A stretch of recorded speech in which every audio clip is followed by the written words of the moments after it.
Assalamualaikum warahmatullahi wabarakatuh. Halo semuanya, perkenalkan nama saya Izati Dafriati. Gimana nih puasanya teman-teman, lancar kan? Nah, kali ini Izati mau menyampaikan sedikit ilmu tentang 5 amalan dan ibadah ini bisa dilakukan muslimah ketika haid. Kira-kira apa saja ya? Simak selengkapnya dalam video ini, tonton sampai akhir ya. Haid merupakan siklus alami yang terjadi pada setiap wanita di usia subur. Hal ini dialami wanita selama beberapa hari dan sudah menjadi ketetapan Allah Subhanahu wa Ta'ala. Jangan berkecil hati, selama periode haid tetap bisa kok melakukan kegiatan positif yang bernilai ibadah. Dikutip dari buku Ibadah Penuh Berkah Ketika Haid dan Nifas oleh Himatul Mardiyah Rosana, dijelaskan beberapa ibadah dan amalan yang tetap bisa dilakukan wanita ketika sedang haid, termasuk di dalamnya yakni berzikir, berbakti kepada orang tua, dan juga menyenangkan hati suami bagi wanita yang sudah menikah. Berikut adalah ibadah dan amalan bagi wanita haid. Yang pertama adalah mengingat Allah Subhanahu wa Ta'ala. Ibadah yang bisa dilakukan oleh wanita yang sedang haid adalah mengingat Allah Subhanahu wa Ta'ala. Banyak cara yang bisa dilakukan untuk selalu mengingat dan memuji Allah Subhanahu wa Ta'ala. Salah satunya dengan berzikir. Zikir dapat dilakukan kapanpun dan dimanapun, termasuk diperbolehkan bagi wanita yang sedang haid. Anjuran berzikir ini juga tercantum dalam Al-Quran Surah Al-Ahzab ayat 41-42. Sebagaimana Allah Subhanahu wa Ta'ala berfirman, A'udzu billahi minasyaitonir rajim. Ya ayyuhalladzina amanu dzkurullaha dzikran katsira wasabbihuhu bukratan wa asila. Yang artinya, hai orang-orang yang beriman, berzikirlah kepada Allah, zikir yang banyak, dan sucikanlah dia pagi dan petang. Yang kedua, yakni belajar ilmu agama. Menuntut ilmu agama merupakan kewajiban bagi kaum muslim. Tidak ada batasan antara laki-laki dan wanita. Keduanya sama-sama wajib menimba ilmu. Bagi wanita yang sedang haid, bisa tetap mempelajari ilmu agama. Sumber dan media pembelajarnya bisa dari mana saja. Misalnya, belajar kepada guru, yakni ustadz ataupun ustadzah. Bisa juga mendalami ilmu agama melalui buku maupun kajian-kajian mengenai Islam. Umat muslim yang gemar menimba ilmu pengetahuan juga memiliki derajat yang lebih tinggi di mata Allah Subhanahu wa Ta'ala.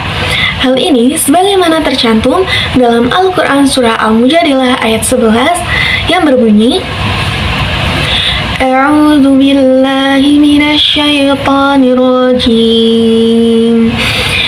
Ya ayyuhalladzina amanu idza qila lakum tafassahu fil majalisi fafsahu yafsahillahu lakum wa idza qila anshuzu fanshuzu yarfa'illahu alladhina amanu minkum walladzina utul ilma darajat wallahu bima ta'maluna khabir. Yang artinya, wahai orang-orang yang beriman, apabila dikatakan kepadamu, berilah kelapangan di dalam majelis-majelis, maka lapangkanlah. Niscaya Allah akan memberi kelapangan untukmu. Dan apabila dikatakan, berdirilah kamu, maka berdirilah. Niscaya Allah akan mengangkat derajat orang-orang yang beriman di antara kamu dan orang-orang yang diberi ilmu beberapa derajat. Dan Allah Maha teliti apa yang kamu kerjakan. Yang ketiga, yakni berbakti kepada orang tua. Bentuk amalan lain yang bisa dilakukan wanita ketika sedang haid yaitu berbakti kepada orang tua.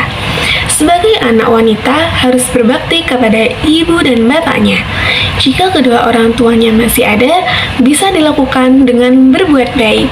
Namun, jika sudah tiada, maka bisa dengan mendoakannya. Ibulah orang yang susah payah dalam mengandung 9 bulan dan menyusui selama 2 tahun. Bapaknya telah menafkahinya sampai ia menjadi remaja dan dewasa. Kebaikan dari keduanya tidak dapat diukur dan dinilai dengan materi sepenuh bumi dan langit.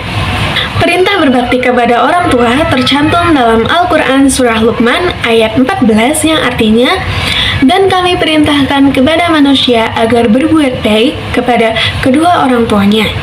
Ibunya telah mengandungnya dalam keadaan lemah dan bertambah-tambah, dan menyapihnya dalam usia 2 tahun.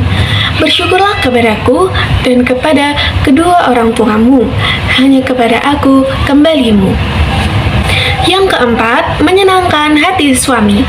Wanita yang sedang haid tidak dilarang untuk sekadar bermesraan dengan suaminya dan mengembirakan suaminya kecuali satu hal, yakni berhubungan intim suami dan istri. Hal-hal lain yang bisa dilakukan kepada suami antara lain, yang pertama, mentaati perintah suami dalam hal kebaikan. Yang kedua, menjaga kehormatan suami dan hartanya. Yang ketiga, menjaga hak suami dan mengatur rumah serta mendidik anak. Yang keempat, berbuat baik kepada keluarga suami. Ibadah yang kelima, yakni perbanyak infak dan sedekah. Berinfak dan bersedekah merupakan kegemaran orang-orang solih dan solihah.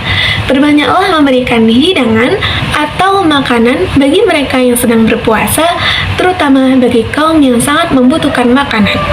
Rasulullah SAW bersabda, "Wahai kaum wanita, bersedekahlah kalian dan perbanyaklah istighfar, karena aku melihat kebanyakan penghuni neraka adalah kaum wanita." Hadis riwayat Muslim. Nah, itu dia 5 amalan dan ibadah yang bisa dilakukan muslimah ketika haid. Saya, Izatidah Afriyati, undur diri. Yang fikum hadal minni wa atlubu minkumul afwan. Terima kasih. Assalamualaikum warahmatullahi wabarakatuh. Dadah.